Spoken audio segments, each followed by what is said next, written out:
Ontem nós tivemos uma verdadeira bomba atômica política, mas eu acho que com desdobramentos ainda muito mais dramáticos sob o ponto de vista ético e moral.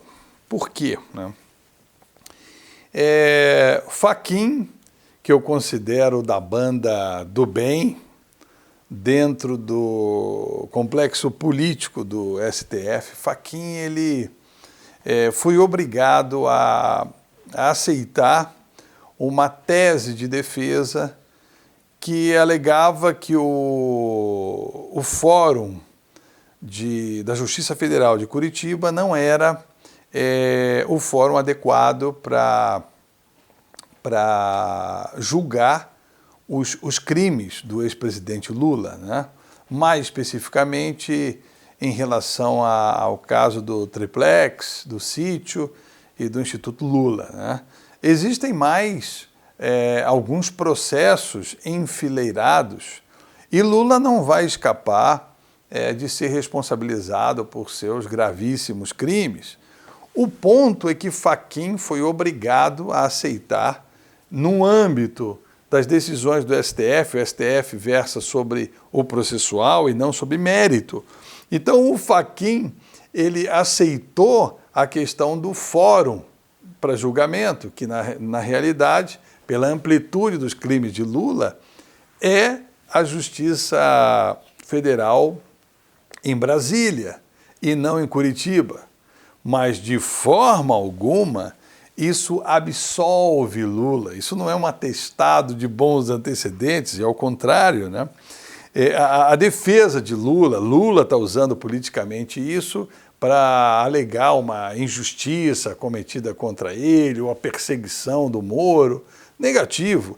E vale lembrar que Lula não só foi condenado brandamente pelo Moro, mas depois ele teve a sua condenação referendada em segunda instância, né, pela 4ª Região, por unanimidade, e os desembargadores majoraram a pena.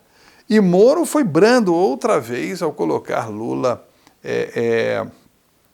preso na Polícia Federal, quando, na verdade, Lula deveria estar na Papuda, deveria estar num presídio convencional e de segurança máxima. Então, o fato ocorrido ontem, ele está causando um enorme alvoroço, principalmente pela má interpretação. E a defesa de Lula está usando isso e alardeando um certificado de bons antecedentes, como eu disse, uma espécie de absolvição, quando não é nada disso. O grande risco aí é de realmente ter a prescrição dessas penas. E esse é o grande problema, porque esses processos vão ser retomados na Justiça em Brasília, no Distrito Federal, mas provavelmente alguns desses processos tenham a pena prescrita. Se as eleições fossem amanhã, Lula, tomando o status desse momento, Lula seria elegível, né? Vale ainda analisar a questão da ficha limpa e tal, porque Lula teria ainda contra ele vários processos federais em trâmite, né? Mas tecnicamente, provavelmente, ele reunisse as condições necessárias para ser elegível, né? Isso cria um tremendo problema, né? Um tremendo problema porque nós temos um governo que me deixa atônito a todo momento, né? Um psicopata do tipo irresponsável, um ladrão de galinhas, um ladrão de rachadinhas, né? Mas que atenta terrivelmente contra a vida, para mim, tendo cometido já crime lesa pátria, crime contra a vida, né? Que merece, inclusive, uma atenção em fóruns internacionais, né, de juízo, né? Mas nós teremos aí o maior trambiqueiro, o maior criminoso da história, né? O Lula, né? O famigerado Lula e sua trupe, né?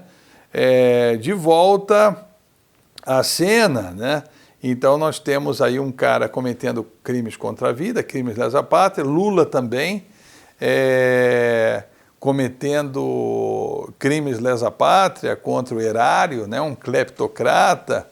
Então nós temos aí esse cenário terrível de ter outra vez uma polarização entre dois péssimos, entre dois lixos, né, humanos, né, e políticos, né. Esse é o grande problema de toda essa situação. Mas a despeito de 2022, o que deve ocorrer agora é o julgamento de Lula na justiça, no fórum adequado. Eu acho que, eu preciso também dizer que se não houvesse o enfraquecimento das ações da Lava Jato, esse enfraquecimento foi protagonizado pelas ações do Bolsonaro em defesa dos crimes cometidos por sua família, e já inclusive se antecipando aos julgamentos que devem vir e pesar sobre ele mesmo, que foi o mentor das rachadinhas, né? Eu falo mentor das rachadinhas na família Bolsonaro, porque as rachadinhas são praticadas amplamente pelos políticos brasileiros, né? Isso é notório e público, né? Então o Bolsonaro no esteio, né, dessa tentativa de proteger os crimes, né, protagonizados por sua família, ele acabou por enfraquecer a figura de Sérgio Moro, que se rebela contra esse estado de coisas, enfraquecer a Lava Jato. Através do Aras, ele sabota diretamente a Lava Jato, entrando em conluio e juntamente com o PT, Bolsonaro e Lula aí, com interesses coincidentes, né? Articulados com Toffoli, com Gilmar Mendes, com Marco Aurélio, articulados na defesa do Flávio Bolsonaro, mas já antecipando os problemas para o próprio Bolsonaro e também colocando no balaio os interesses do Lula, né? Então, agora, nós temos uma situação bem interessante, né? Já que o Lula vai ficar livre para atacar o Bolsonaro e vice-versa. Eu não sei se ele vai focar na eleição de 22, e aí ele teria que trabalhar a partir de agora contra o Bolsonaro, ou se ele vai focar na continuidade dos seus processos. Porque se ele for focar na continuidade dos seus processos e na tentativa da impunidade, ele tem interesses comuns, o interesse da impunidade, interesses comuns com Bolsonaro. Então esses próximos capítulos serão muito interessantes, né?